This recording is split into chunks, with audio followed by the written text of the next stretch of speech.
Tuia. Tuia ki runga, tuia ki raro, tuia ki waho, tuia ki te hele tangata, ka rango te pau, ka rango te ao, haumie, huie, taiki e.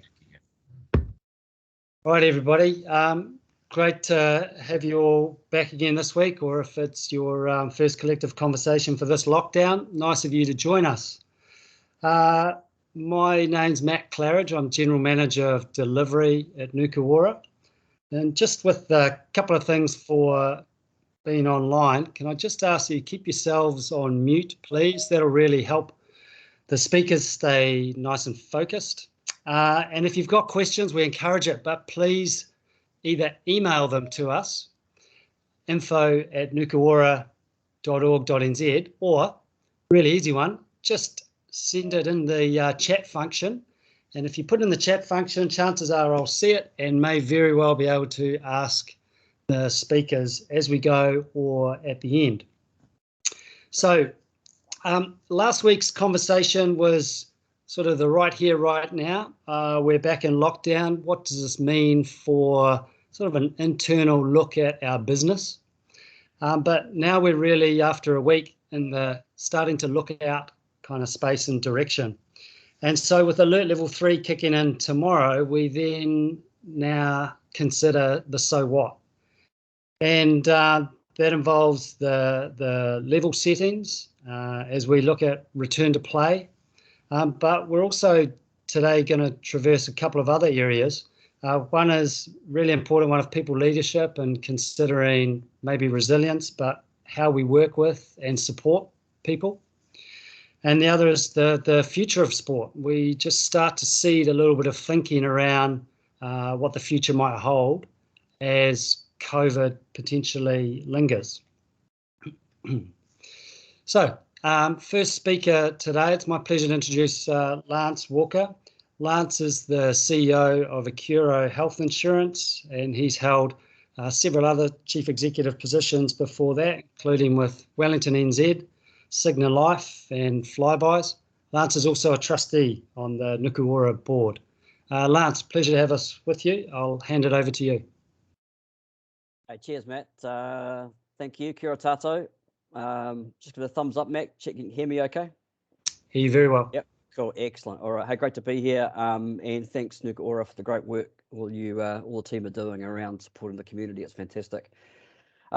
So look, these are uncertain times, and Matt's asked me to throw in a few reflections from my leadership experience. I guess the first thing is that this uncertainty is going to carry on for some time, and even if we do come out of the lockdown next week, which we're all crossing our fingers for, certainly it would appear that until we get to full vaccine status, we are going to run the risk of repeats of this.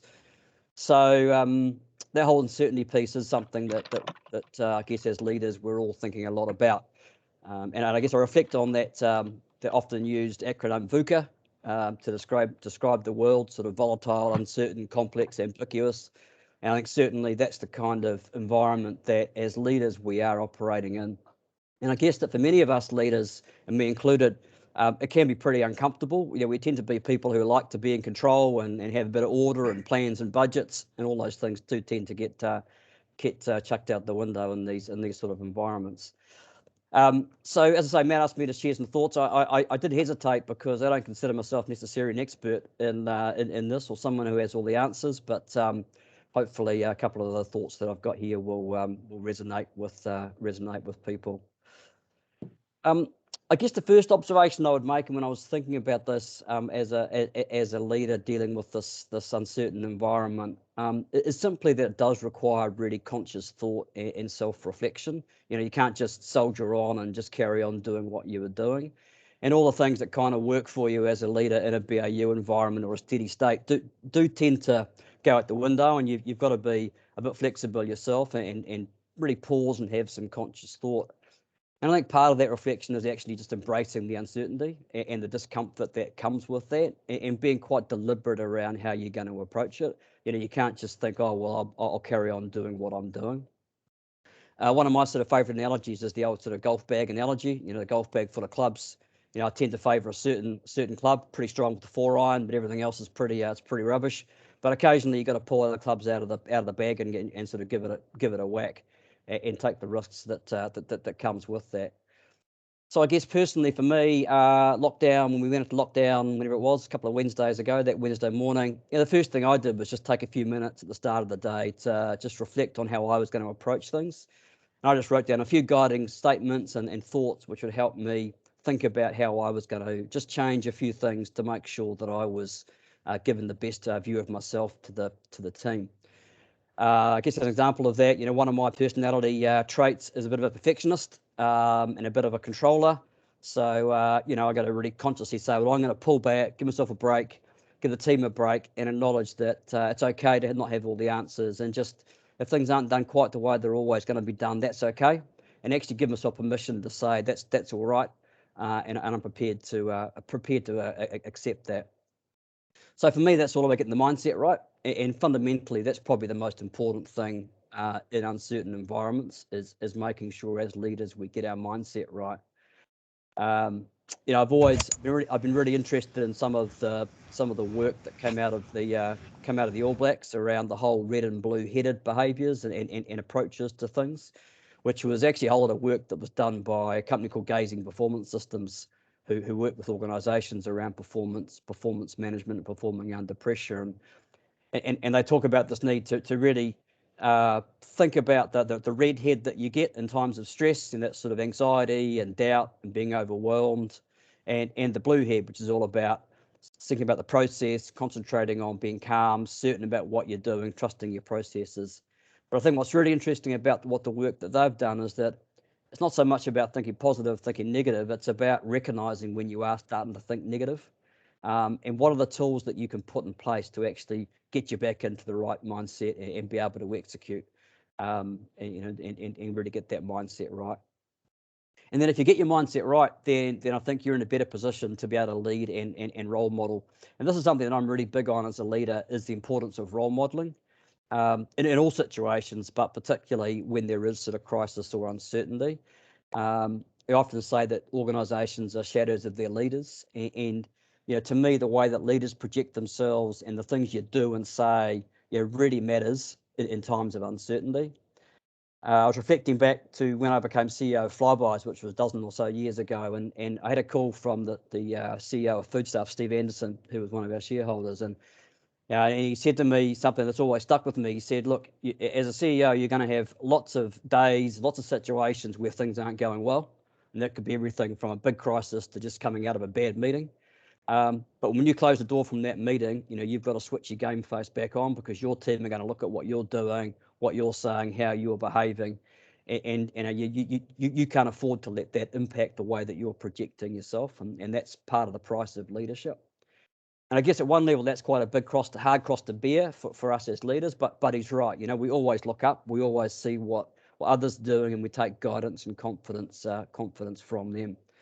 So I guess for me, even if I haven't got the answers, and I'm as uncertain as everyone else, I do really try to make sure that I am modelling the behaviours and portraying the right level of optimism and sort of self-certainty, even in an environment of uncertainty, and make sure we display those good behaviours around integrity and optimism, courage, compassion, all those things. And some people call that sort of attitude certainty versus outcome certainty. I think that's a really interesting concept that look, I don't know how this is necessarily going to end. I don't know how things are going to work in this uncertain situation, but hey, look, we'll work it out. We'll get through this. And that's the attitude certainty, and that gives the psychological safety within which the team can actually operate. If I'm anxious, if I'm stressed, then that will filter down. It makes people more stressed, makes me more stressed, which means bad decisions get made. So the whole thing around really being conscious about what you're doing as a leader, how that's perceived, and remembering that people will always be more influenced by the power of your example rather than the example of your power. So that for me is all about leading with the heart, not the head. And I think in times of uncertainty and volatility, leading with your heart becomes even more important than leading with your head. And certainly, I think that security that comes from that for your people becomes that much more important. And I think it's where all that work that we do as organisations around purpose and values really comes to the fore. and no longer are they things on the wall. They actually are things that matter at times of crisis. That's when they really do come together, and that's what I always try and pull back to in those situations. One of my other reflections actually was a seminar I went to some years ago, which was all about thinking about the workplace as a community, not as a workplace. And it was really interesting to reflect on the fact that as a leader, I'm leading a community of people, not a set of employees or a team or whatever environment it is. And actually, when I think about leading a community, the way I lead is different to saying I'm leading a set of employees or a set of workers. It all becomes about relationships, and it becomes about that communal aspect, and that strong emotional connection that I can try and get with the members of the community. And for me, it's that softer relationship side that becomes really important, and relationship becoming the currency of influence. And of course, in times of crisis, that means you put your people first, and prioritise your people. And certainly, I know that lots of organisations are doing some great stuff. During lockdown, Nuku is a great example of that, where you really are putting your people first, and you're taking all those steps to make sure that people are seeing that personal touch come through, and connecting in a really visible and authentic kind of way. I think that we often spend a lot of times in these sort of remote contexts, especially trying to craft, really well crafted emails and things to make sure we get the wording right. But actually picking up the phone, speaking to people face to face, that has far more power than anything else. Matt's delayed 10 minutes, so I'm probably out. I'll finish with a couple of other thoughts just quickly. I think in any of those VUCA environments, communication is really important, and not being afraid to over communicate. I think in a vacuum of knowledge, uncertainty always grows and fosters even more. So, I think whatever your channels are, communicating, being upfront, being transparent, and not being afraid to over communicate. You can almost never do too much. I think the second, maybe the final thought to leave you with is, I think one of the things that can happen in an uncertain environment is that, and this isn't surprising, but decision making becomes more difficult, because you don't feel you've got all the information you need. There's too many unknowns, and then sometimes that leads us as leaders to stop making decisions, and that can actually heighten anxiety for people. It almost adds to the uncertainty if you say, oh well, we'll put this off, we'll delay this decision because we just don't know what's going to happen and we don't know all the answers. And while in the short term that kind of feels safer, it actually can, I think, have a negative effect. So I always think that in these times we've got to keep making decisions. It's the old sort of no decision is the worst decision kind of attitude.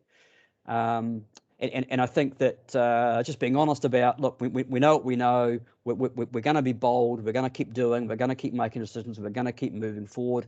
And if that means in the future we've got to change and pivot a bit, that's okay. Better than sitting here sort of just letting things foster and kicking things for touch. So Matt, I think I've done my 10 minutes, and maybe I'll close there. Hope there's a couple of thoughts in there. Maybe the point I'll just finish on is again that point about starting with self-leadership. To me, we can't be great leaders in either good times or in uncertain times unless we start with self-reflection, and really thinking about how we ground ourselves and the values that really define how we're going to confront the issues in front of us. Lance, thank you. Really insightful. And I do have a couple of questions, so I'm going to just keep you on your toes for a little bit longer. A couple of things that really resonated with me was the personalised approach and sort of leading with the right attitude to role model. I wonder if you might be comfortable sharing just a couple of your daily habits that may not be part of your normal habits in the office environment that you've adopted or that you use during lockdown. So I think one of the things, and we've got the luxury of being a relatively small organisation, but one of the things that I've made a commitment to do is to pick up the phone and talk to everyone in my organisation. So I've been progressively doing that over the last 10 days.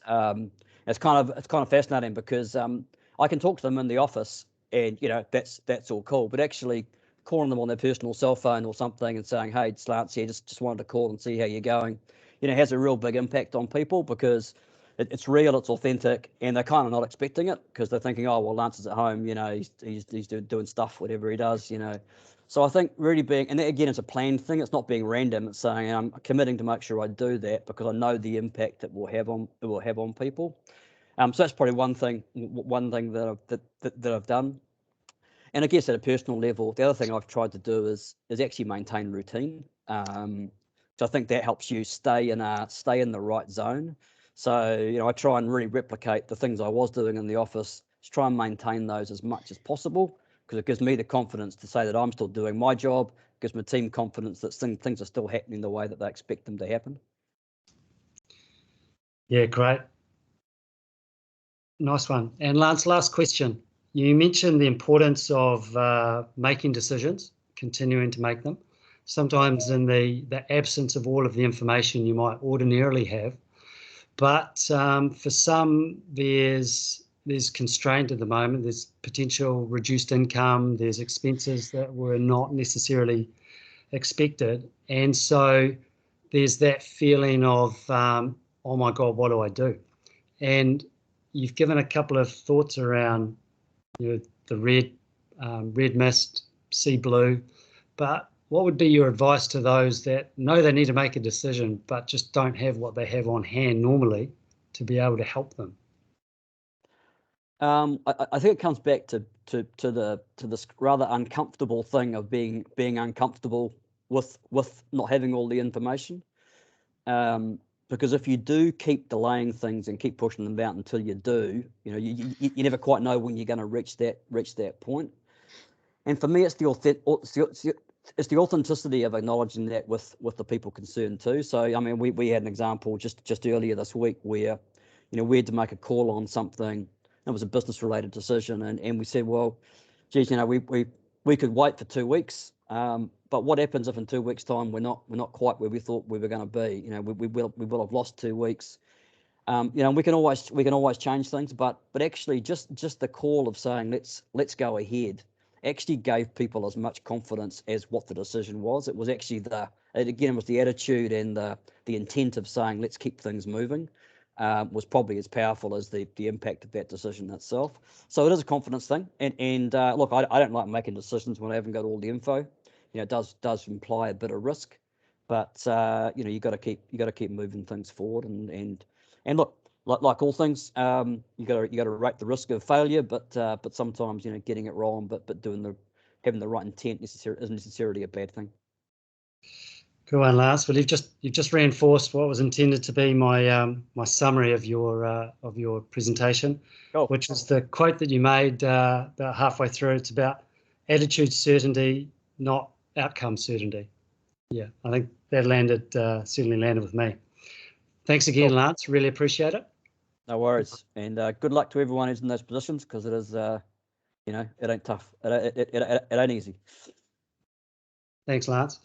All right, now we'll move our way over to Sport NZ. We've got Jim Ellis, Manager Expertise and Capability in Community Activation, and Jim's joined by Colin Stone, Regional Partnerships Manager for the Central Region. Just take us through a Sport NZ update. Jim, over to you. Accuro Tato and Nami Nui Matt. Thank you, Lance, also. That was some really great words. I'd love to have heard some of that about 18 months ago. Would have been impactful on how we've lived our lives. And also noting Lance's rather grand room that he's in, coming to you from under my son's bunk bed. So a slightly different version of the bureaucrat's bunker.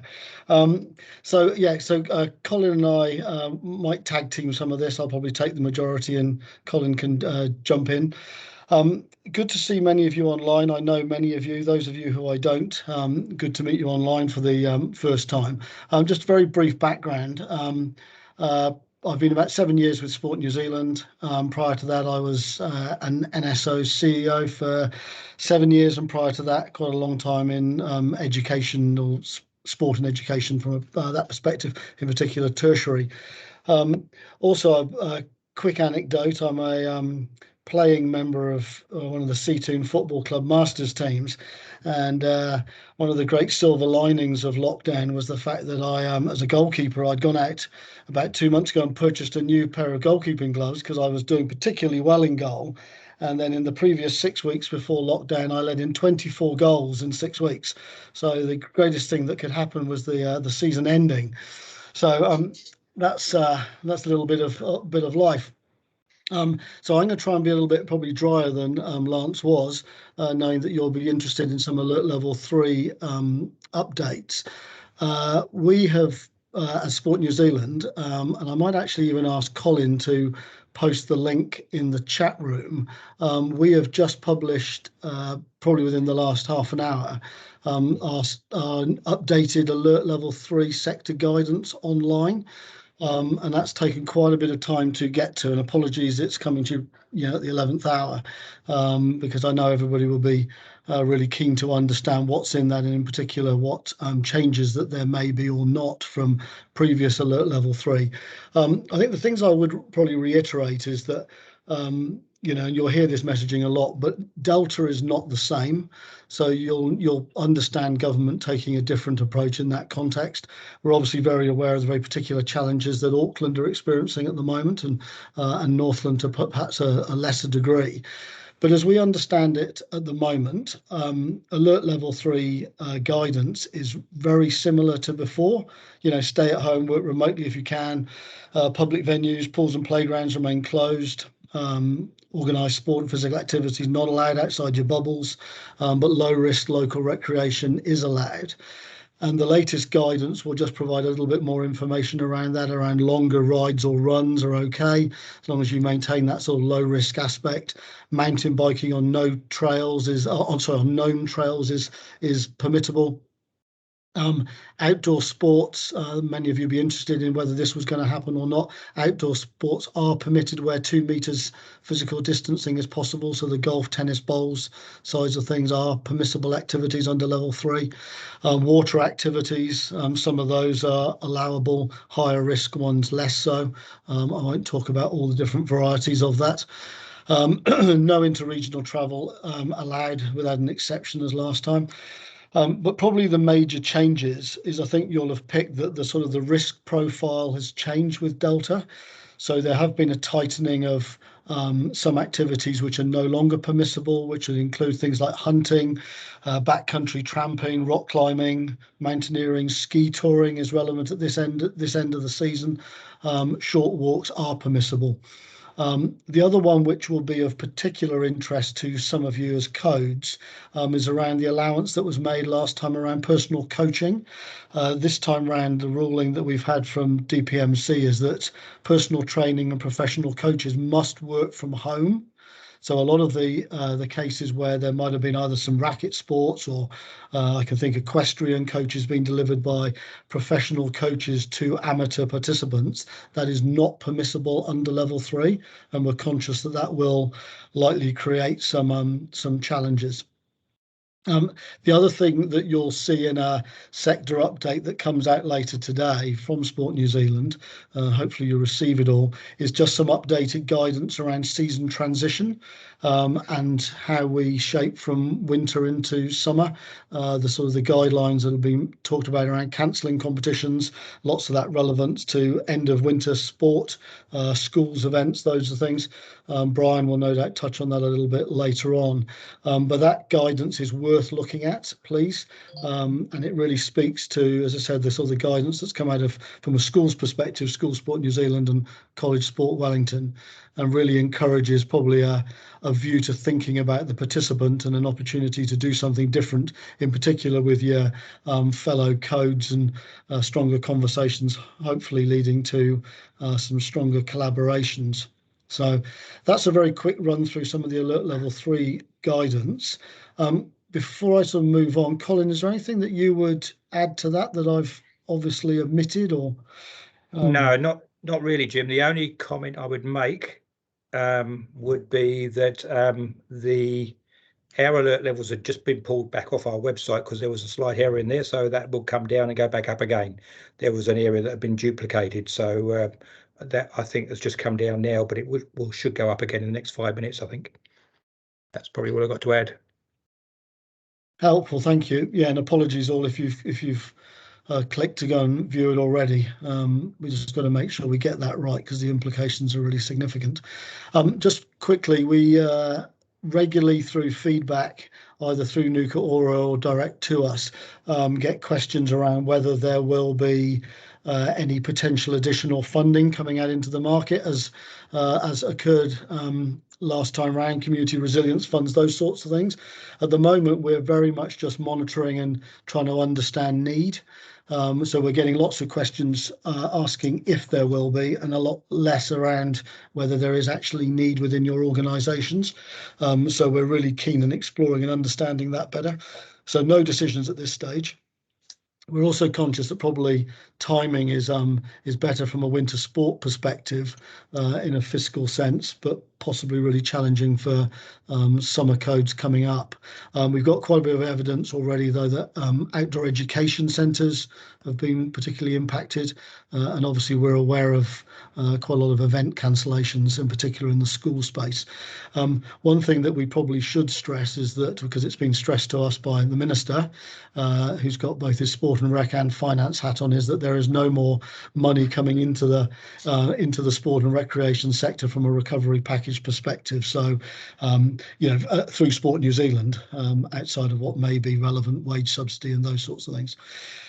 So hopefully that's just an awareness of where we are through some of the sort of more financial side of things. Probably one I wanted to sort of finish on and maybe just sow a few seeds. It's similar a little bit to some of the themes that Lance was driving at, is to go looking forward, opportunities for change. I think we were really conscious that in the last big lockdown, very often you get a whole load of people who are very quick to say that this is an ideal opportunity for system change, never waste a good crisis. That sort of language tends to manifest itself quite strongly. It is really hard when you are in particular in volunteer roles trying to keep organisations afloat, to be really trying to think about anything other than the here and now, and I think that's absolutely recognised. What we probably would say is if we looked across the whole of the sports system, sports sector, we saw some really interesting and innovative changes starting to manifest, but they may not have been at the scale that we now can present ourselves. A lot of it was, you didn't really know last time what was going to happen. Was the end of the world occurring around us or not? Were we ever going to get back to a sort of a normal? Was it going to be a new normal? All those sorts of things. So there's certainly no brickbats being thrown. But I think we can say in totality, whether we seized an opportunity or whether the opportunity presents this time round, to actually just think about how we collaborate with others. And probably my encouragement more than anything would be, how do we think about the participant and their needs? And for many codes, that's often around those who are engaged within your sport already, but which a whole load of standardised trends suggest a level of drop-off as you go through latter school years. And in particular, those who've never been participants in your sport. What are the reasons for that? My focus on rangatahi and and youth is probably particularly relevant because one of the big lessons from last time from the school sector, which Bryan may want to reflect on later, is how important sport was as a vehicle for re-engaging young people in their school environment. And I think that's an opportunity that we want to see, double down on this time round. Office of Children's Commissioner, Ministry of Youth Development, all produced surveys which said how important that the school environment was, but more importantly, whether at school or wider, the ability of rangatahi to re-engage with friends and to reconnect. And it was that connection opportunity that was so important to them and was such a challenge from a mental health perspective during the course of these lockdowns. So it's a really material opportunity, I think, to be thinking about those reconnections and how your own offerings can potentially move and work towards those, not just in a school setting. I think we're really faced with a world of uncertainty and increasing uncertainty, and you'll know that in your own codes around whether parents are committing to pay subs for a whole season when they don't really know, those sorts of things. So while it can be a bit glib to talk about being agile, I think there is something that talks about how you speak to levels of uncertainty by boxing your offerings in a way that are more easily changeable for you as sports and organisations, clubs and RSOs. So if you've got declining confidence, agile approaches tend to need to work for those varying levels of confidence. Things need to be more customizable. You need different options built in. You need the ability to shorten the time up potentially of different blocks of seasons, and essentially building in flexibility to the offerings that you offer. And we're really conscious that rangatahi, and I'm labouring the point around youth a little bit here, experience potentially for the first time what it means to have some spare time. And actually to make choices about their spare time. And so the way in which we as the sport sector actually design our opportunities and offerings so that it speaks to the choices and needs that are coming through a whole range of different surveys. And one of those key ones is how rangatahi enjoyed reconnecting with whānau.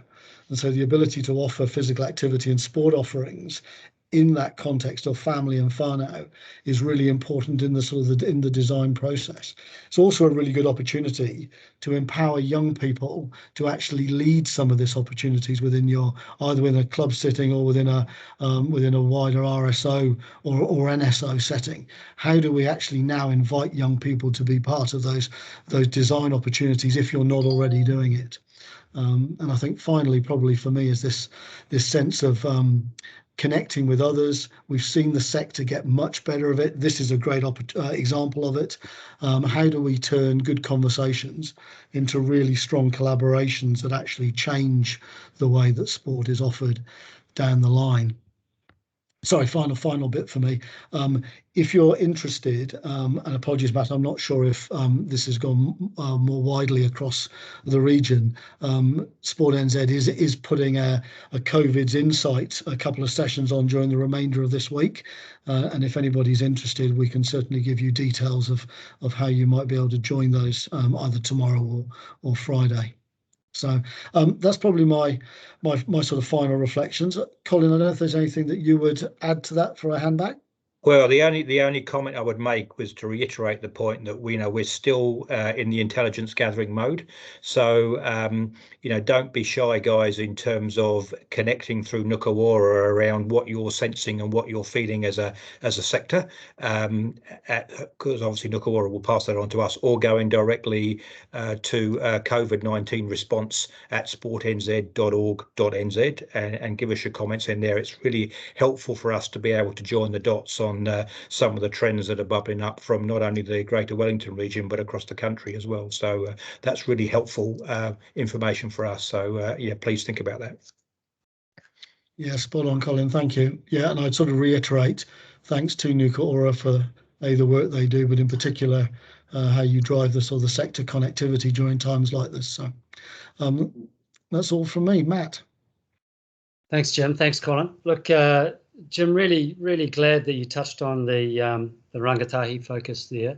Just yesterday, I heard again Mike King's comment about rangatahi, and one of the worst things you can do for a teenager is to lock them in their room on their own and let their inner critic run wild, and effectively that's lockdown. So the way you describe the approach to think about reconnecting and the participant focus is so important for that particular group. And so, Jim, I've got two questions. You've given us good background on the level 3 settings as they relate to recreation. I wonder if there's anything in the wind that you're picking up around level 2.5, say, or that in between that we can just start to think about as we look to return to play at level 2. Yeah, simple answer, Matt, at the moment is nothing official. I think we all know that, as I said earlier, there's a sort of a risk profile that is a little bit tighter than perhaps occurred 15 months ago. So I think that probably should be in people's minds. But certainly the fact that we're getting out alert level 3 guidance out to sector as probably late in the piece as we are in relation to when we turn to alert level 3 suggests that we're not that far into the alert level 2, and we'll start moving on that quickly. But at the moment, I've not picked up on anything that is either going to suggest anything radically different in level 2 beyond those comments that everybody, I think, has heard about around mandatory need for scanning and contact tracing and the obligations on organisations, which I think you've probably had as part of your discussions are could be quite onerous depending on the nature of the organisation. Yeah. Okay, Jim, really good. And then just to kind of just sheet home the point you made about collaborating with others. And although collaborating beyond this moment might be a lot easier than what it is now, to Lance's point, reach out whether you need it, or also if you've got the time, space, or in fact the knowledge to share, because connections across the sector are really important for strengthening the knowledge, the bond, and the trust, but also future collaboration opportunities. Jim, I think with some of those thoughts you started to share about being agile and the pay for play kind of concept starting to come to the fore, that I may bring you back into the conversation a little bit later in this chat with Bryan. Cool, nice. Thanks, Matt. Brilliant. Thanks, Jim. Thanks, Colin. Okay. Cheers. All right. Next speaker is Sarah Murray. Sarah is the Community Partnerships Manager from Parks, Sport and Recreation at Wellington City Council. Sarah, great to have you with us. I'll hand it straight over. Cool, thank you, Matt, and kia ora koutou, everyone.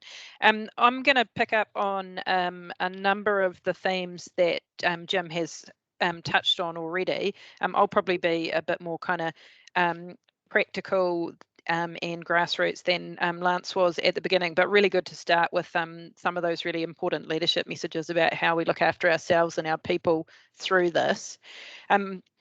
Matt's asked me to talk about season transitions. That's obviously a really relevant one. Mandatory contact tracing, the possible impact on some of our bigger capital projects, and I will also touch a little on alert level changes, but like you guys, I am just sort of working through the changes that have come through, so that is a bit of a kind of evolving space, I guess.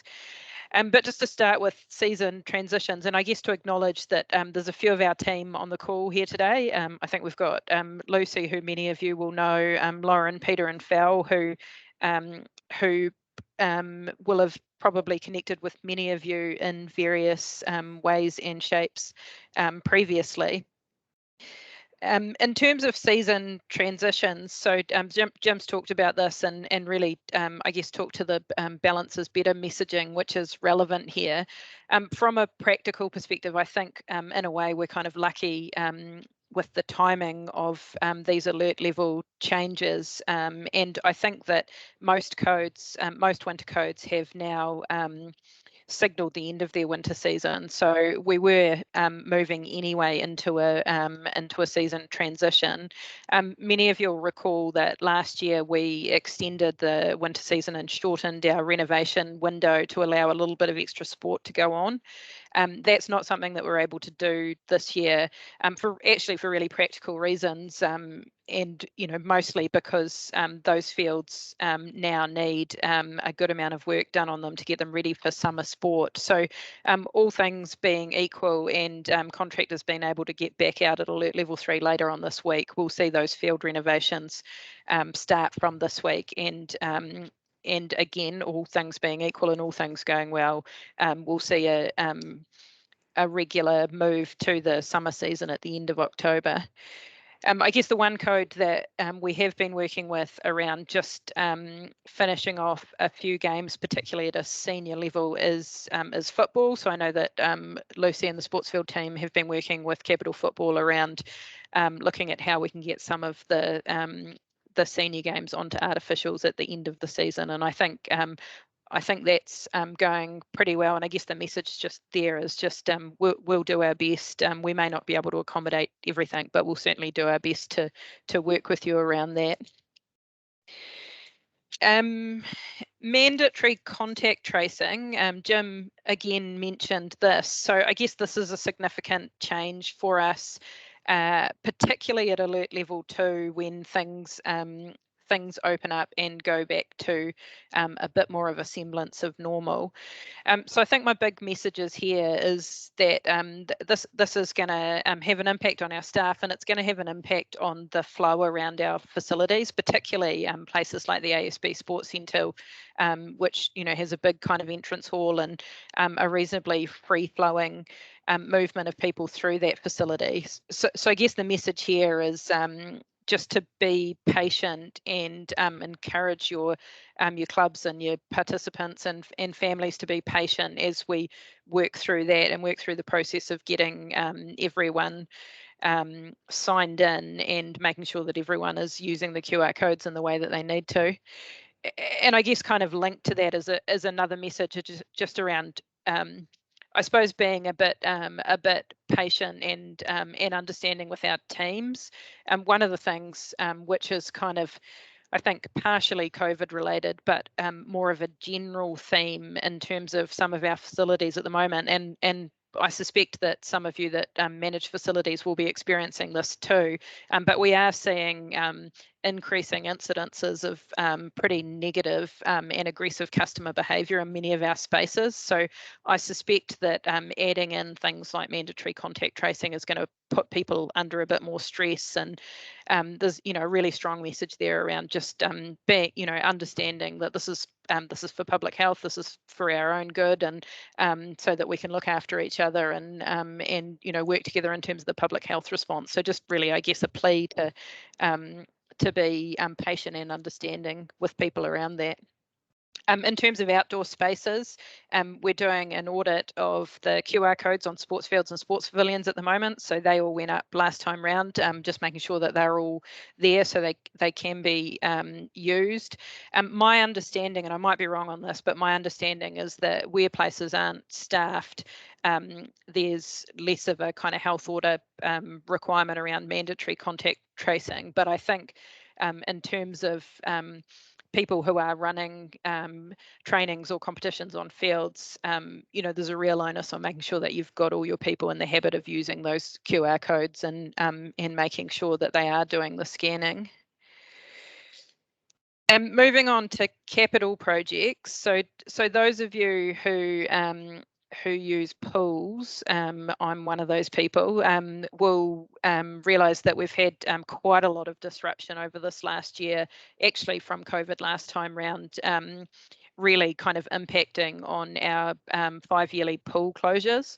So the way that we work is we have a 5-yearly maintenance at one of our pools each year, and it's sort of a rolling program of maintenance closures in our pools.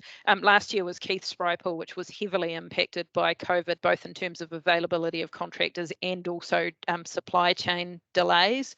So that's kind of that's seen Keith Spry be closed for a long time this year, and it was due to open, I think, this week. There's still a little bit of work that needs to happen in there that got cut off by the move to alert level 4. So we're sort of waiting to see how quickly we can get the contractors back in there to get Keith Spry open again. I haven't had any detail from the assets team around what the impact might be on RAC, which also is partially closed at the moment. But I guess the message, unfortunately, there is that that this won't help.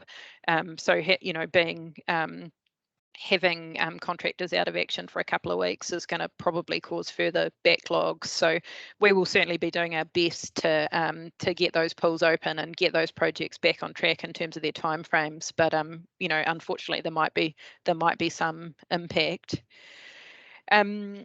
In terms of outdoor projects, some of you will be aware that we've got a resurfacing project up at Hataito Park on the courts up there this summer. We're hoping that we can push forward with that and that won't be too badly affected. But again, we'll have to wait and see what the kind of wider sector and supply chain impact is there. One thing that might be useful for those people who are users of Hataito courts is we have had the temporary COVID testing station up there. That actually left the site yesterday, and we're working as hard as we can with the DHB to look at alternatives to that should they need to stand up another temporary testing station. So ideally we won't have the testing station back at Hataito. We'll look at we'll look at somewhere different in the city, potentially somewhere like the hockey stadium car park, so that Hitaitai is freed up and that project can happen there. That's a lot of stuff. The last thing I think I'll just briefly touch on is the alert level changes. And I guess here, just kind of, again, a bit of a plea for understanding and I guess support and all working together in this space. So it's interesting to see that the alert level 3 changes are largely the same as they were last time round. Let's wait and see what the alert level 2 guidelines look like. I guess like Jim and others, we are anticipating that they might be a bit tighter this time around, given the risk profile, as Jim put it, of Delta. So we'll respond when we see those and manage our spaces accordingly.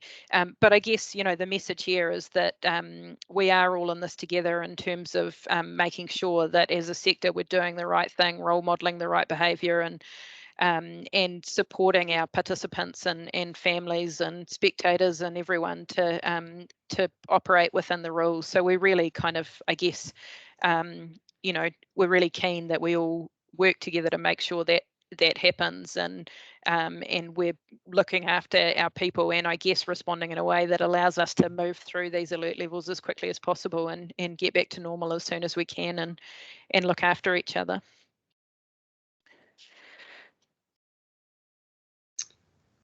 Great. Hey, thank you, Sarah.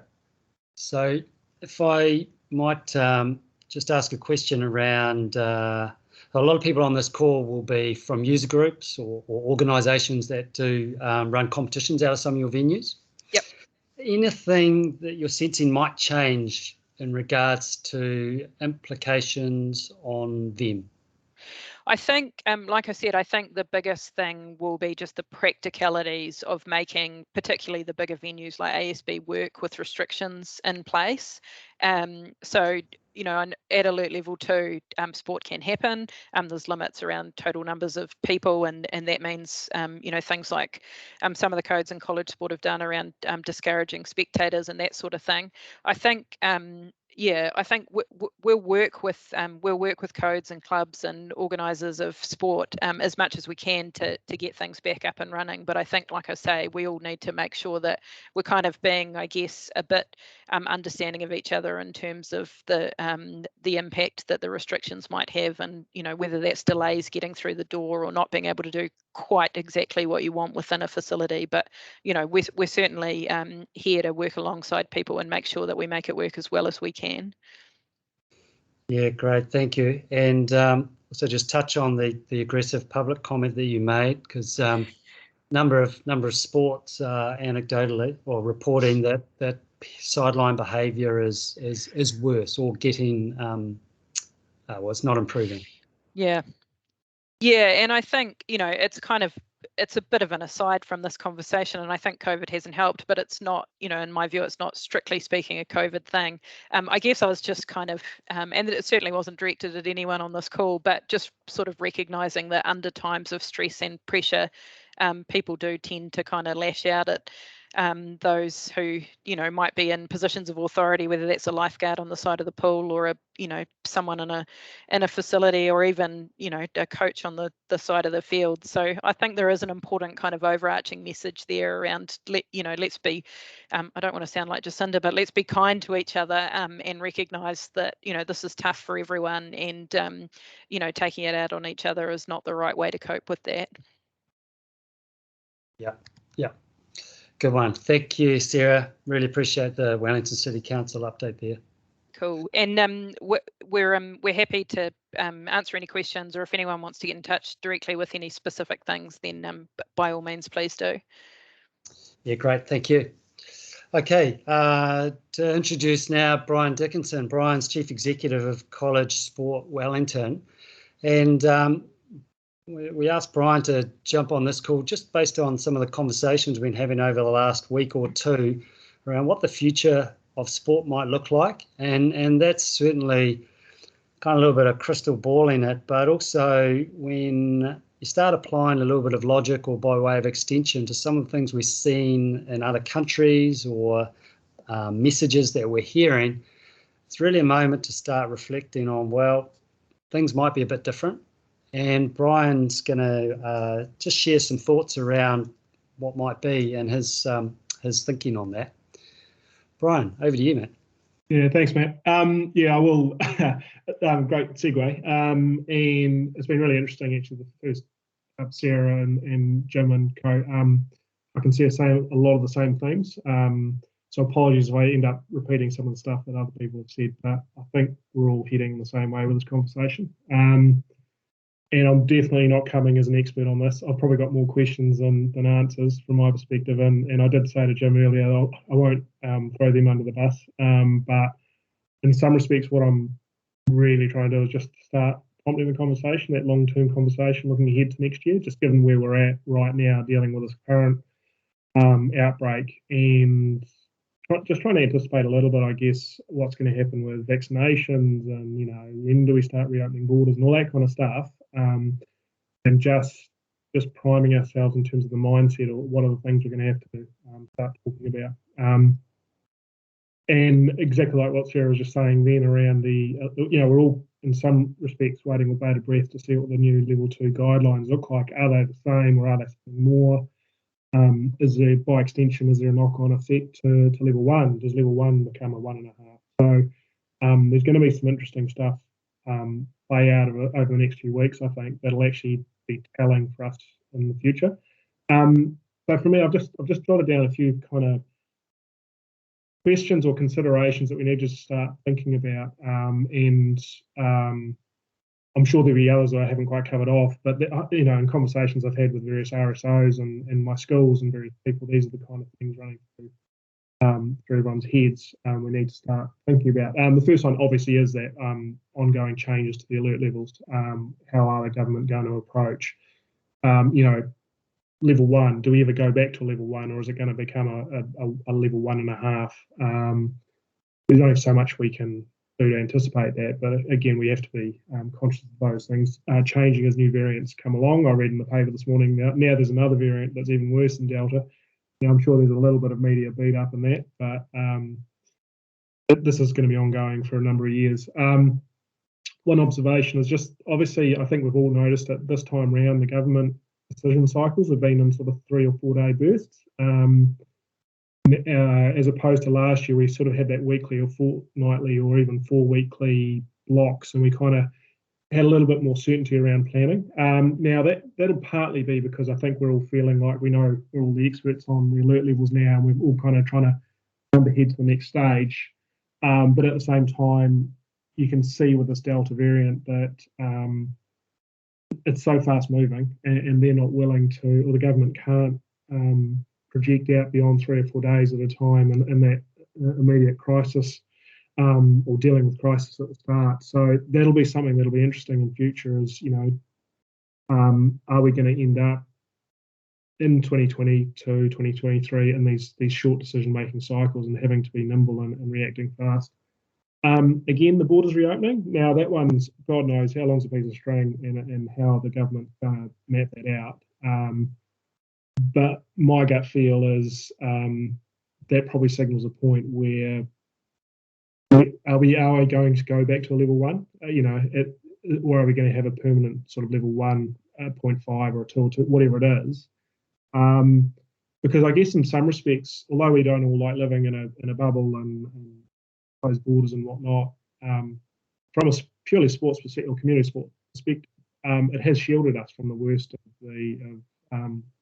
COVID in respect that we get through these bursts of lockdowns, but then we can largely get on with life. Level 2 can be a bit of a pain, and we're having to worry about gathering limits. But by and large, these lockdowns have saved us the worst of it. Now, once we start opening up borders, is it practical for us to even have, is it even likely or feasible that we're going to have those long periods of relative calm, or are we going to be naturally at a slightly heightened state and thinking about gathering limits all the way through? Vaccination passports, I've put it in there. I don't know if there's a place for communities to claim that one, but you can see this playing out at the professional level. With, I think it's the US Tennis Open have mandated, spectators must have had a vaccine, all these kind of things. That's obviously something for the government to advise us on in due course around gathering sizes, I guess, but there may be a part to play. The next one, just an observation, and just picking up on what something Sarah said around that sort of goodwill or social license that the community are giving us through this. Now, obviously, the first time round, we're all on board and jumping in. It was all a novelty, so we didn't detect a lot of pushback in some of the measures we had to put in place. No spectators, for example, at level 2. But those kind of things are becoming old hat. I don't detect the same level of good community goodwill from, by and large, the majority of people will still abide by the requests or the restrictions we put in place to keep sport going. But I am detecting that more of that pushback to social media. And by and large, at a community level, we are dealing with a volunteer base. We're asking volunteers to do a lot of things for us to keep sport running. And all of this is largely based on social license. That's the goodwill of the community to go along with what we're asking. At some point, that social license starts to run out, and we start at a bit of a brick wall. So these are the kind of things I'm framing up for next year and beyond. Is how do we manage that relationship with the community and keep them on board, keep them on side, so that they're prepared to go along with some of the things we have to put in place, which aren't ideal, but they do keep the sport going. And again, that capacity of the volunteer base, I think that's probably the one key thing I think we've all got to be mindful of it in the community space, is we are largely relying on volunteers to deliver sport on a Saturday or on a weekday, wherever it is. We don't all have mountains of money to suddenly put in security guards to manage gathering limits or whatever it is. How do we keep that volunteer base with us and not burn them out, essentially, if we start getting into a bit more of a grind next year? And sort of largely piling on the back of that one, last one is just the venue suitability. Now, obviously, we've all seen this, how the way this has played out. Talking about level 2 specifically at the moment, there's a definite, you can see a definite groupings of the sports that are easier to run, and those are largely the indoor sports, or say those facilities, the outdoor facilities that have got fencing all the way around, your hockey turf or netball. By and large, because we can control gathering limits, it's a lot easier to keep a lid on things. Certainly a lot less headaches for the secondary school sport in terms of, running basketball games or netball games, whatever it is, indoors. Versus our outdoor venues, and to sort of go back to some of the stuff Sarah was talking about, that's the real mind bender for a lot of us, is how are we managing those outdoor venues, especially the ones that are just open to the public and people are coming and going. How hung up are we getting on the crowd or the gathering sizes on the sideline? Because again, coming back to that social license, we can put the request out there, but we haven't got 100 police to go around and escort people off the ground. We're largely relying on goodwill for these things to work properly. So again, looking forward to 2022 from a school's perspective, I can see our indoor sports. We're largely on top of how to manage it and the flow of people and contact tracing, all that sort of stuff. But again, there's some sort of thorny issues and stuff we haven't really nailed with those outdoor venues, particularly those big council grounds or school grounds that have got multiple fields, multiple entrances to them. And again, do we have the volunteer base to actually keep a handle on these things? So those are my observations, or just thoughts looking further ahead. I'm not trying to be doom and gloom, but I do think we do need to just be prepared that it's going to be a bit of a grind next year. And we're going to have to put a bit of work and a bit of thought into this before it creeps up. In terms of, again, I haven't got a whole lot of answers for everyone. I'm in the same boat as everyone else, and I guess the question is, we can't obviously spend too much time doing the what ifs, going through all the different scenarios. From my perspective, it's not about coming up with every different scenario and coming up with a solution for them, but it's it's more preparing ourselves in terms of the thought process and how we're going about it. Whatever those decisions are, what is the process we're going through to come up with those decisions? So again, I can't remember who it was, but someone talked about that sort of nimbleness or agileness. Obviously, we need to be pretty nimble with our decision making, and that's not necessarily meaning moving fast with a decision, but just using the right tools for different decisions. That whole leadership mix of when do you just need to make an authoritative decision and just make the call versus the more consultation phase. And I guess what I'm signaling up now is looking further ahead, we probably can afford that consultation phase and come up with some broader perspectives. But when you do need to make those fast, clear decisions, don't be afraid to just move on and make those decisions. Around the stakeholder comms,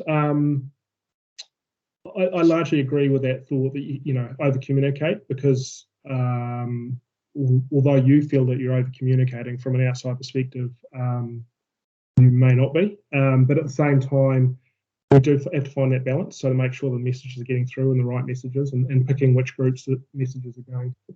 And one of my observations has been is, I think everyone largely nailed it this time around. The first time we did this, went through all this lockdown, it was like a horse race. Everyone wanted to be first out of the blocks to get those stakeholder messages out there, and this is what we're doing. And NSOs were coming over the top with various messages.